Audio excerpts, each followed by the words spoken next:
Le portrait, c'est mon thème de prédilection. J'attache beaucoup d'importance à l'humain et toutes ces émotions passent par le portrait, par le regard et aussi par l'expression des mains. J'ai fait l'Académie royale des beaux-arts en création textile. Et là, j'ai eu l'occasion de peindre pas mal de modèles au cours de dessin. J'ai adoré tout de suite. Quand je dessinais, c'était des portraits, le portrait a toujours été là.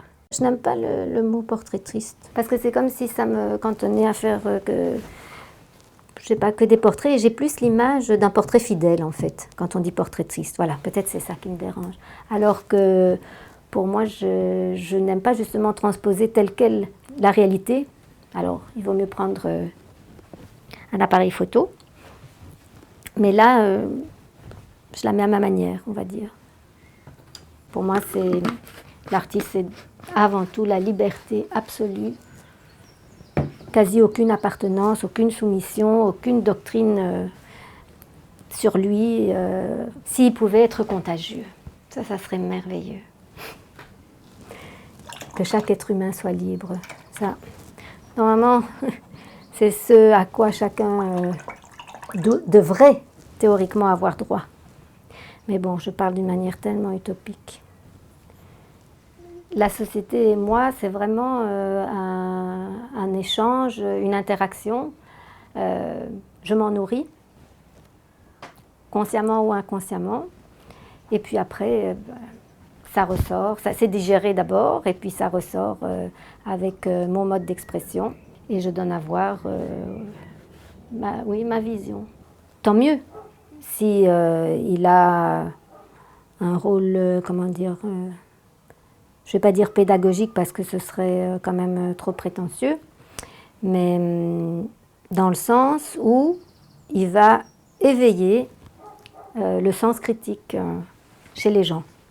En fait, c'est vrai que c'est par période. Il y a 10 ans, je faisais des coloris beaucoup plus flash, primaires. Et puis j'ai eu la période de cri, j'ai eu la période torturée. Oui, c'est des va-et-vient. Sûrement, de manière inconsciente, on se peint soi-même, pas physiquement, mais par le ressenti. Pour moi, l'art est vraiment quelque chose de libérateur. Il est à la fois un exutoire et un moyen d'évasion. Évidemment, si c'est partagé avec le spectateur, tant mieux. J'ai donné ma vision et puis après le spectateur va me donner la sienne. Il y a une interactivité qui se fait. Ça permet au spectateur de réagir et aussi à lui de s'évader de son quotidien finalement. Ce qui est aussi très gai, c'est de voir son travail dans l'intérieur, chez les autres, voilà, l'intérieur de quelqu'un d'autre, et ça fait plaisir. Alors souvent, je propose de venir le livrer, et comme ça en même temps. Enfin, il y en a qui me demandent quand même conseil par rapport à l'accrochage, à la disposition, par rapport aux couleurs, aux autres œuvres qu'ils ont, mais c'est toujours un moment de plaisir.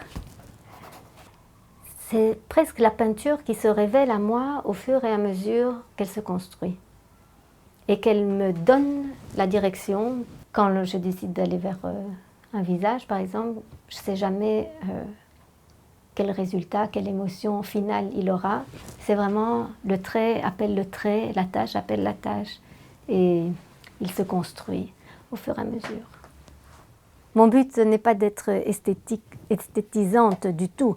C'est d'abord faire sortir ce que j'ai à faire sortir. Et après, bon, voilà. Il faut qu'il y ait un équilibre, que je ressente un équilibre dans la toile à la fin qui fait que je me dis, voilà, elle est terminée. Mais ce n'est pas parce qu'elle va être belle. Non, ça non. Non. Elle est aboutie. Elle transmet ce que j'ai voulu exprimer, alors oui, là elle est terminée.